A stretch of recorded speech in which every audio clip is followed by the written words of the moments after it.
Merci beaucoup de nous suivre, hein, fidèles téléspectateurs. C'est l'espace Talatala ya Banyango.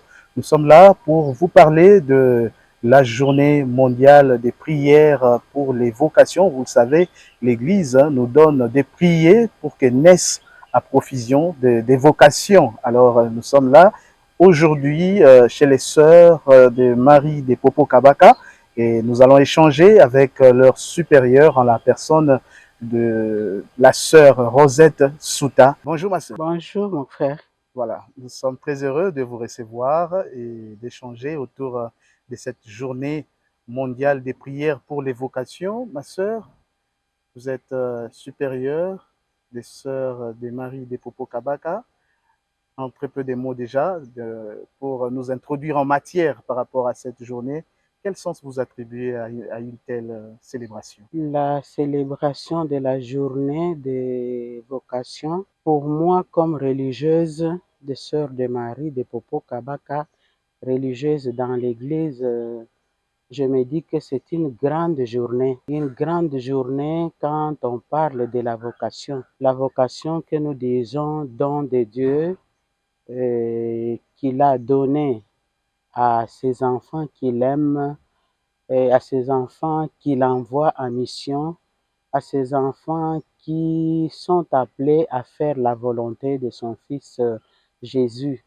Je disais que c'est une grande journée, une journée de réflexion pour revoir aussi notre propre vocation, notre engagement au sein de la mission et au service du peuple de Dieu. Merci beaucoup, ma sœur. Alors, nous poursuivons nos échanges. Vous savez, c'est la journée mondiale, comme je le disais, la journée mondiale des prières pour les vocations. Donc, nous célébrons cela chaque 11 mai de l'année. Et le mois de mai, déjà, vous le savez, c'est un mois dédié à la Vierge Marie. En quoi la Sainte Vierge Marie est-elle modèle pour les sœurs des Marie de Popo Kabaka? Modèle pour vous qui êtes religieuse de cette famille qui est dédiée, de cette famille qui porte le nom de Marie. Le 11 mai, la journée des vocations ou bien la journée des prières pour les vocations, je me fais toujours l'idée que l'Église nous confie aussi entre les mains de la Vierge Marie, puisque on ne peut pas parler de Jésus qui est notre modèle sans pour autant parler de la Vierge Marie. Marie et Jésus forment une seule personne, une seule nature, un seul corps. Quand on parle de cœur de Marie, on parle de cœur de Jésus. C'est de Marie qu'est sorti Jésus, qui est notre modèle dans la consécration religieuse. Nous, sœurs de Marie, d'abord sœurs de Marie, puisque notre congrégation a pour modèle ou pour appellation sœurs de Marie. Nous donnons beaucoup de valeur, beaucoup d'importance à la personne de la Vierge Marie. Dans notre prière, nous nous adressons à Jésus, oui, mais nous donnons de la place à Marie pour qu'elle intercède pour nous. Puisque partout où nous sommes, partout où nous travaillons dans notre mission, nous ne mettons pas Marie de côté, puisque c'est elle qui est notre mère, c'est elle qui est la mère de l'Église. Nous lui confions la mission que nous avons, nous lui confions aussi nos propres vocations et nous lui confions aussi le peuple de Dieu. Nous sommes là, fidèles téléspectateurs. Les échanges continuent autour de cette journée mondiale des prières pour les vocations. Ma sœur, quelle est la particularité des sœurs de Marie de Popo Kabaka dans leur manière de vivre leur consécration? Les sœurs de Marie de Popo Kabaka ont un slogan: tout faire comme Marie. Dans notre communauté, dans notre apostolat, partout où nous sommes auprès des peuples de Dieu, nous devions faire comme Marie. Quand nous voulons accueillir, on accueille comme Marie. On s'engage comme Marie. On bouge comme Marie. On prie comme Marie. Et on prie avec Marie. Donc, le nom de Marie est ancré dans la vie de chaque sœur de Marie, dans nos communautés, partout dans nos communautés. Quand vous passez, vous trouverez toujours une image de la Vierge Marie, une parole de la Vierge Marie. nous nous habillons en tenant compte des qualités de Marie. Nous parlons aux gens en tenant compte des qualités de Marie. C'est pour dire que Marie occupe une place spéciale pour nous. Et au courant de la semaine, quand nous prions, nous avons un temps spécifique aussi, même si l'Église trace le programme de prière.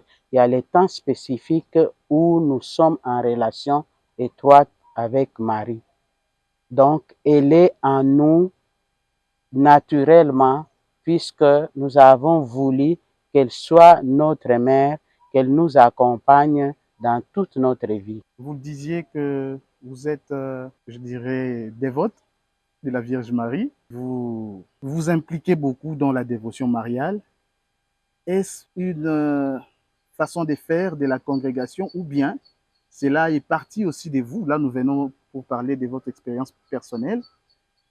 Est-ce que c'est une expérience qui est partie de vous-même et qui vous a poussé à intégrer la congrégation des Sœurs des Maries de Popocabaka? Une expérience d'abord qui part de la famille, puisque j'ai grandi dans ma famille chrétienne, mon père régionnaire, dans ma paroisse natale, ma mère une légionnaire.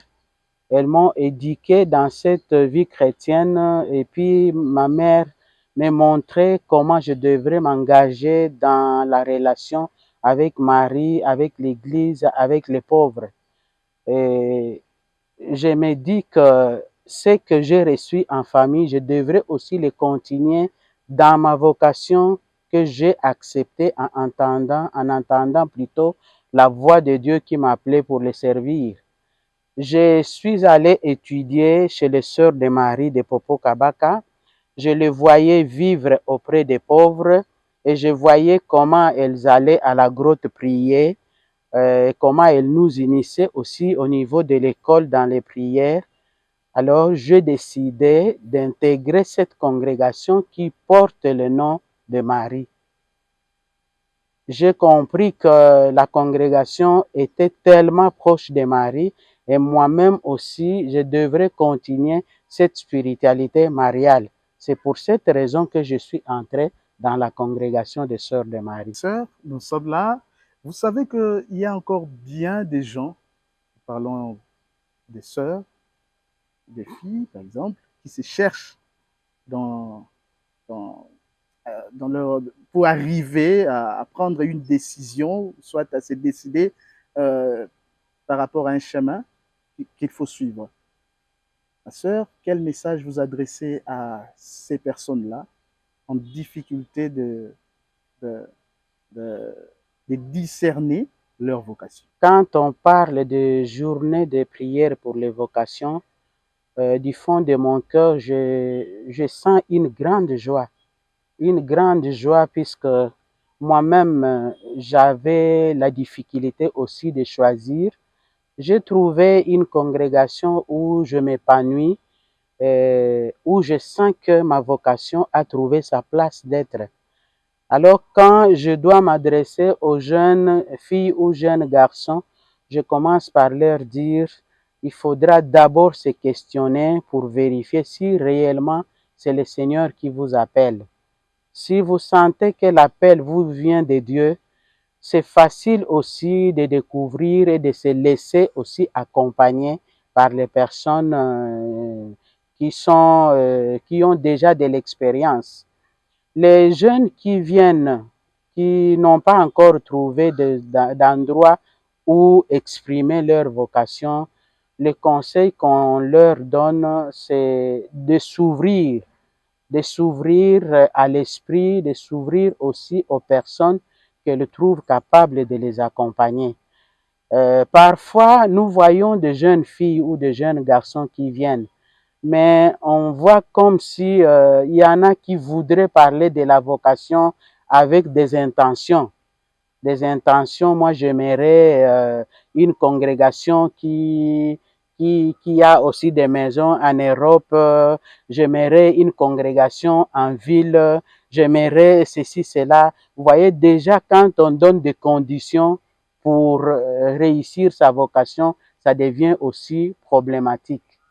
Moi, je me réjouis de voir une jeune ou bien un jeune qui te parle de sa vocation, qui voudrait que tu l'aides à discerner. Quand tu commences à lui parler des congrégations, elle choisit ou il choisit selon les charismes. Et quand on choisit selon les charismes et la spiritualité, c'est facile aussi de pouvoir réussir sa vocation. Mais quand on choisit selon les milliers de provenance ou selon telle prétention, la vocation, on ne la réussit pas. Donc, mon message aux jeunes, il faut tenir compte de ce qui vous habite du fond de votre cœur. Ce que le Seigneur a mis en vous comme charisme, comme spiritualité, c'est ça qui vous aidera à grandir dans la vocation, dans n'importe quelle congrégation ou dans n'importe quel diocèse. Et si vous avez des prétentions, il faudra aussi le prononcer dès le début pour qu'on corrige ou bien qu'on purifie ce qui ne va pas. Une façon aussi de vous aider à grandir dans votre vocation. Voilà, fidèles téléspectateurs, nous sommes au siège des Sœurs des Maries de Popo Kabaka. À présent, nous allons accorder la parole à la sœur.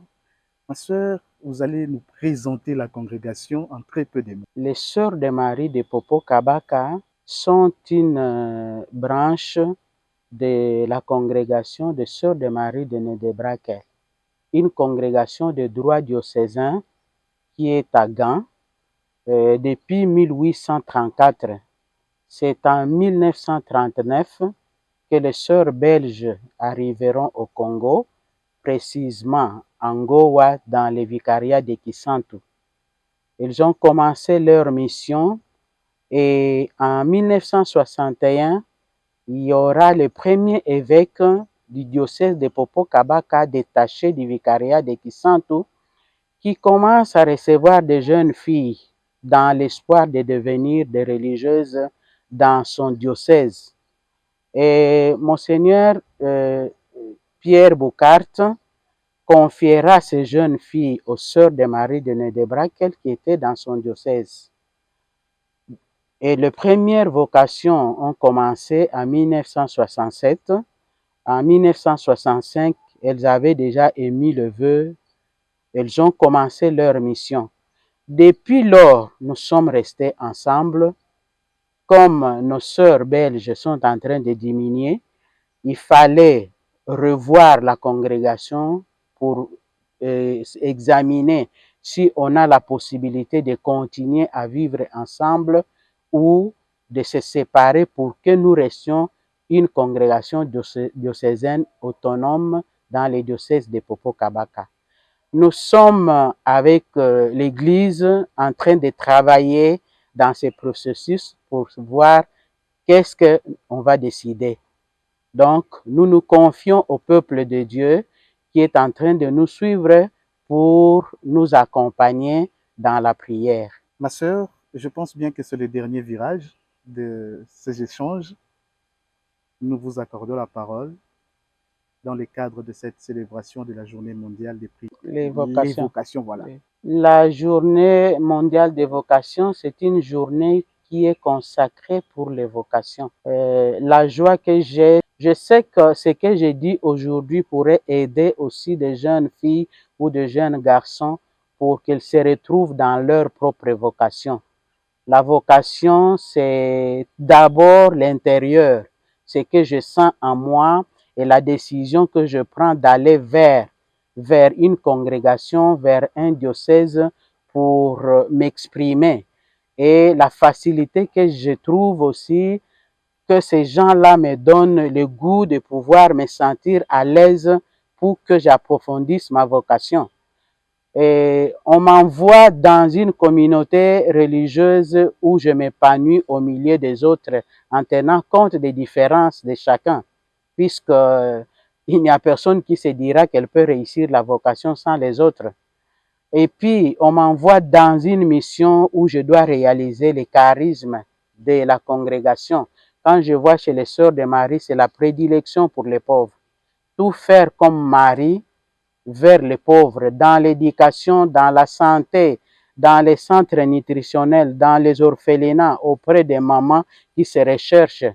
Toutes les personnes qui sont en difficulté, quand on m'envoie, comment je les accueille. Mais moi, la sœur Rosette, je me suis toujours sentie dans la joie d'être proche des pauvres.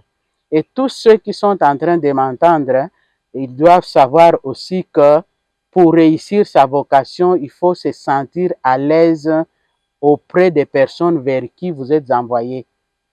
Si on cherche à réaliser sa vocation, il faudra aussi qu'on se laisse librement dans la paix, dans la joie, de grandir auprès d'autres personnes. Voilà au moins ce que je peux dire. Merci, ma sœur, d'avoir répondu à nos différentes préoccupations. Merci beaucoup de nous avoir d'ailleurs reçus au siège de votre congrégation. Et fidèles téléspectateurs, nous vous remercions de l'attention accordée à ce magazine. Merci de continuer à nous suivre en ligne et merci également à Andric Kapassi qui nous a réalisé et nous pensons revenir vers vous pour d'autres sujets dans les tout prochains jours.